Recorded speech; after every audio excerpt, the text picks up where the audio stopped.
Alright, hey there, YouTube people. So, Mouse PI for Hire was a really cool game that released this year, right? That's what a lot of people were kind of hoping for. This cartoony art style boomer shooter game that looks super cool and had a lot of promise.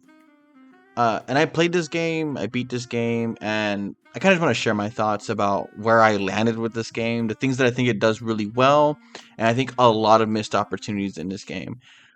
Overall, my runtime was like 12 hours, 13 hours to beat this game. I beat it without really too much of a hassle. The biggest hassle that I kind of found throughout playing this game, just to kind of get that over with, is I think this game is longer than it should be. And that sucks to say about a game that isn't really that long, all things considered, right? 12, 13 hours isn't that long of a game. But when 12, 13 hours feels too long, then I think we have a problem. So in this video, I kind of just want to dive deeper into that and then highlight a lot of things that I think were good about this game. Do me a favor, like, subscribe, let me know down below your guys' thoughts, and then we'll get into this video. Alright, so what is Mouse PI for Hire? It's a boomer shooter similar to Doom, but plays not really anything like Doom. But essentially, it's a very arcadey game. You're this detective, Jack Pepper. He's trying to solve these, these mysteries that are going on.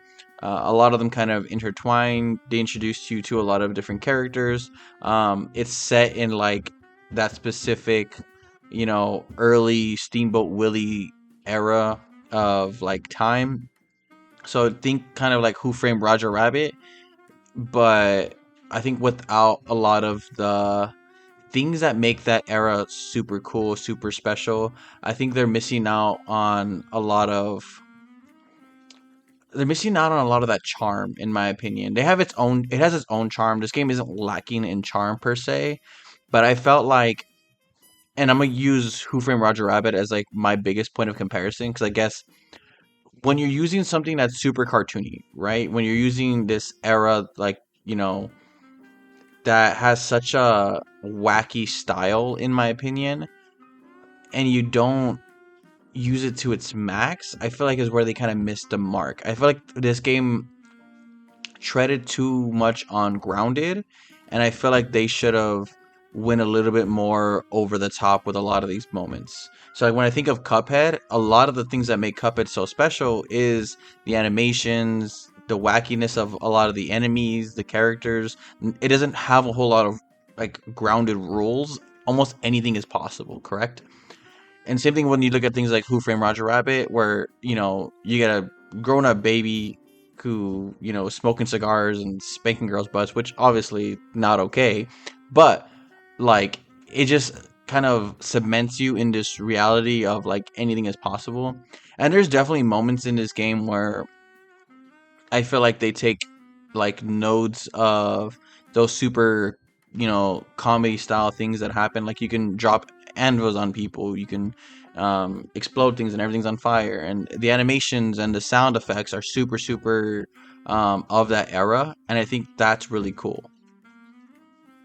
So I think they were so close with hitting their mark on a lot of this. When you think of a lot of the wacky things that do eventually end up happening, yeah, they understood the assignment. I think they just spent so much time, dragging it out, where those moments that are super cool and super, special to this game are so far and few between because of a lot of the stuff in between that doesn't really, I think, benefit this game. I think a lot of the levels are longer than they should be.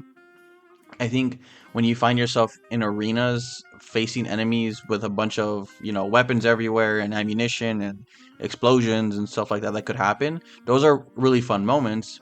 But then you get stretched between that, arcade arena fight with a lot of, hey, go find this clue, go find this, crawl through this vent, jump through here, platform through this, all that stuff that I feel like honestly I don't think benefits this game. I also think there's one too many levels. I think at a certain point, I feel like there was a good stopping point. There was a good, hey, this is end game, like 4 times.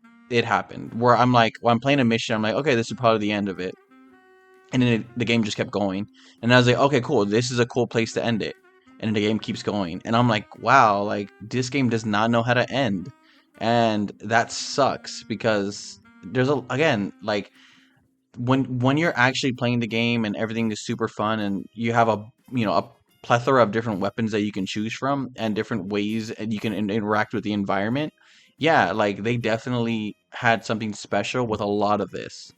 I just feel like maybe if they try this again, you either have two things. You either if give more faster, right? Because 12 hours, if you told me 12 hours of this game and 12 hours spent just killing, like mindlessly killing all of these enemies and having fun and doing this fun platforming stuff, then I would be fine with it.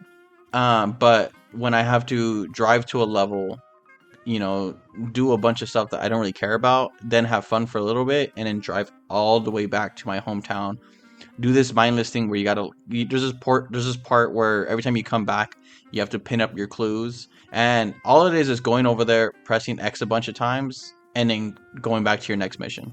And I feel like that adds so much playtime where there's not actual fun things to play with during that period of time, and that sucks. I feel like if you kind of cut out all of that fat, there's a really good game here. It's just, it's bogged down by a bunch of stuff that doesn't need to be here.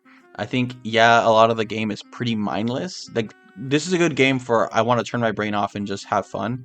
And there are a lot of moments that cater to that. And then I think they want it to be more than that at times with, kind of an upgrade tree that doesn't. I don't really care. I'm gonna be honest. I don't know if I really felt the differences in a lot of the upgrades.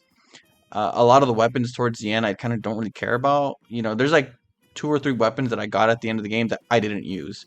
I pretty much stuck to four guns, and I think this game only needed those four guns, to be honest.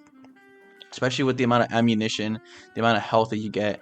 There's not a huge enemy variety that you encounter. So, again, I'm curious as to what the thought process was about stretching this game out as far as they felt they needed to.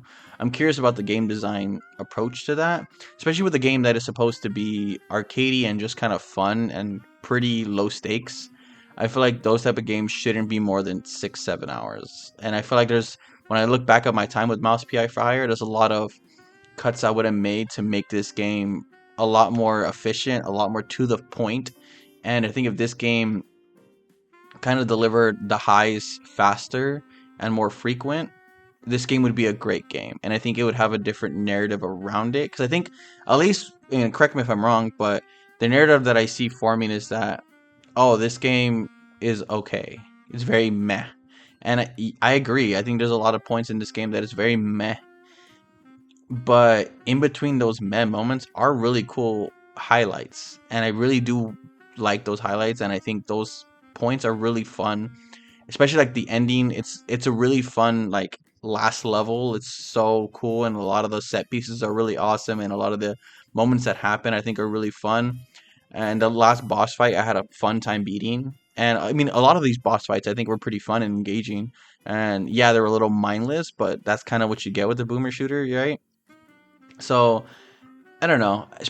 I just feel like overall, the game had a lot of wasted potential, and that sucks. I do hope they make another one. I am fearful of, like, them adding more, them feeling like they need to add more to make this game fun. And I feel like this is a situation where addition by subtraction would go a long way.